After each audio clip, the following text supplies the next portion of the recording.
Hey everybody, it's Jennifer Thurman with Nourish Your Future. Today we are going to make a dessert. We're actually going to make an apple crisp, and I want to make this disclaimer. We are making a dessert, which is an occasional food because it does have some sugar in it. But everybody from time to time wants to have a little bit of dessert, so we're going to talk about how to make a vegan apple crisp. So the first step in the process is I'm going to preheat my oven to 425.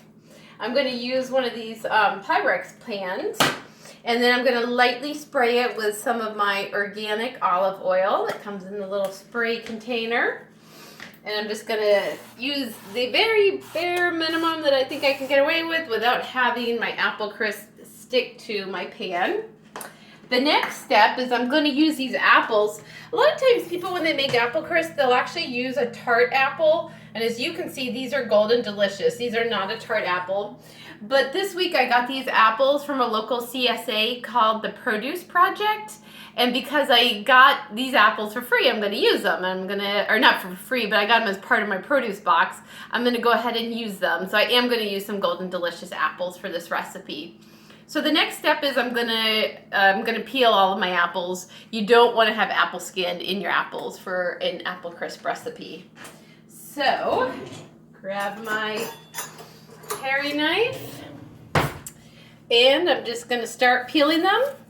And once I get them all peeled, then I'm gonna cut them into small pieces. And I kind of peel, a lot of people will call it like grandma style. I peel the apple with a knife going in towards me. I've just always done it for a long time. But of course you want to use that technique at your own risk because you do run the chances of potentially cutting yourself. Then I'm going to come over and I'm just going to cut my apple up into smaller pieces just like that. Pretty easy, pretty basic. This recipe is actually very easy, but it's a great recipe. People love it. It's great for the holidays, and of course we're not too far off from Christmas. So this would be a good recipe if you have to go to like a company picnic, or I shouldn't say picnic, a company Christmas party or something along those lines. A lot of times when I have to cook for office parties and places like that, I will cook according to taste and also considering health, of course. But a lot of times when you tell people you're bringing something, of course everybody that I work with knows I'm vegan. And so when they know something's vegan, they're kind of planning on the food item not tasting so great.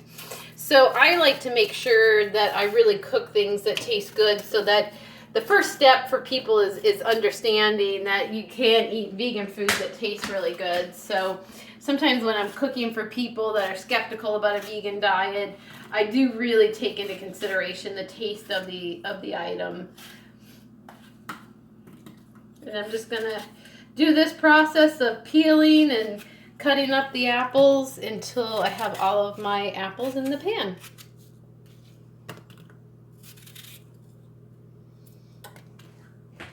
Okay, so the next step in making our apple crisp is I'm going to use a half a cup of brown sugar.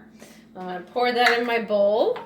And then I'm going to use a teaspoon, and I always estimate, you know, I'm not really a big one for measuring, but round about like a teaspoon for cinnamon. And then I'm going to use about a half a teaspoon for nutmeg. Now some recipes actually call for a full teaspoon of nutmeg, but I personally can find nutmeg to be a little bit overpowering.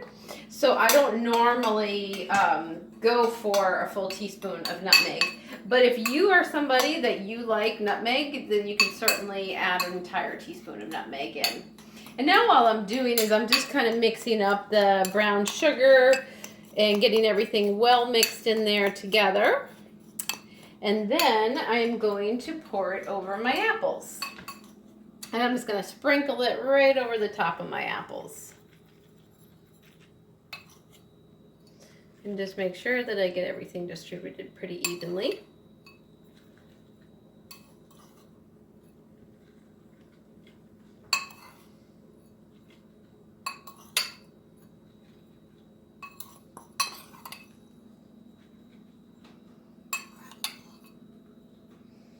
And then I'm going to add 2 tablespoons of water.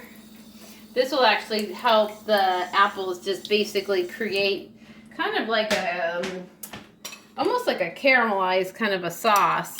The water will help the brown sugar bake into the apples and give you kind of like a nice gooey sauce, which is actually really, really yummy. All right, so our apples are well coated, got a little water in there. And now we're going to make our topping. So our topping is going to be 1/3 of a cup of all-purpose flour. This is actually 1/2 of a cup, but I'm going to just kind of estimate 1/3 of a cup. So that should be round about right.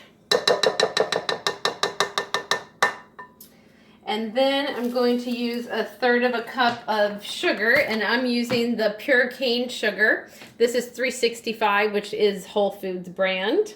So you can really use any kind of sugar that you wanted. Sometimes I'll use coconut sugar, and sometimes I'll use pure cane sugar. Of course, I try to avoid that sugar made by companies like Domino. That is like the super highly processed sugar. And in fact, a lot of those sugars aren't even vegan because they are actually processed on animal bones. So when you go with more of an unprocessed sugar, you're more likely to have a vegan product.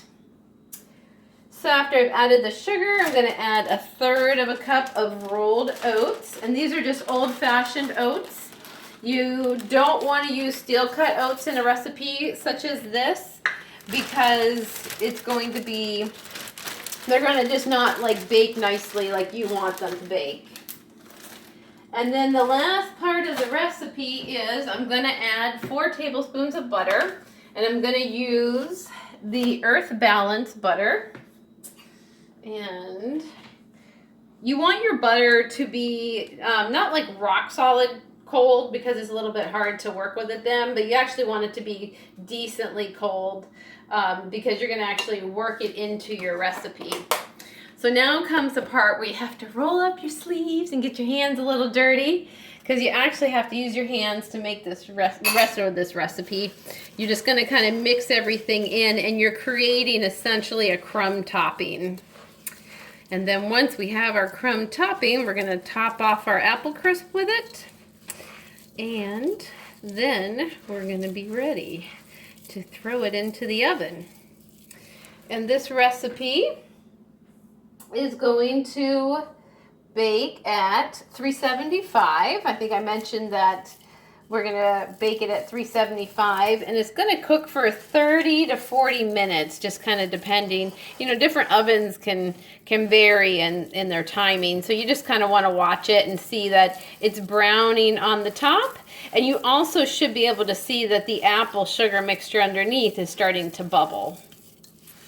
So, almost done with this. All right, and then our next step is I just take it over and I crumble the crumbles on top. Just like that.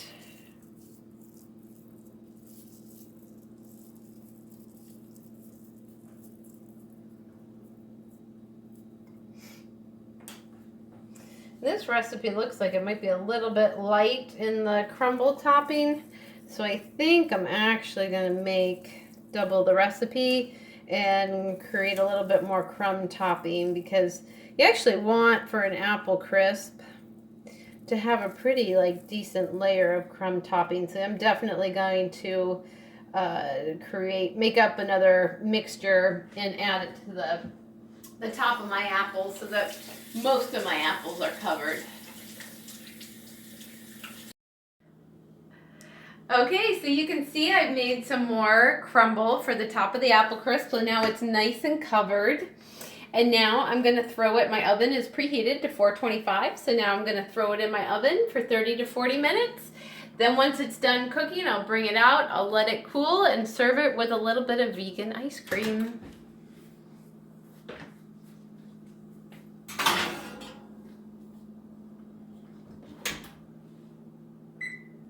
Okay, so our apple crisp is now done. I pulled it out of the oven and actually let it sit for about 10 minutes before we're going to cut into it. And you can see it's nice and gooey. So I'm just going to use a spoon, kind of push around here. And then I'm going to scoop out. I'm sure it's probably going to fall apart on me. That's okay. Apple crisp is allowed to be falling apart. Doesn't have to be served like a perfect piece of cake or anything like that. And you can see the apples actually cooked down quite a bit. So there we go. Put a little bit more in there. And then my favorite way to eat apple crisp is to serve it with a little bit of ice cream. This is a vegan ice cream. This happens to be my favorite one, the cashew milk. Now, normally I'll actually use just regular vanilla ice cream, but I went to 3 Harris Teeters today and none of them had vanilla cashew milk, and I really like the cashew milk ice cream the best. So I settled on this salted caramel cluster. It should still go well with the apple crisp. So I'm just gonna scoot out a little bit out of the ice cream container and put it right there on the top. Serve and enjoy.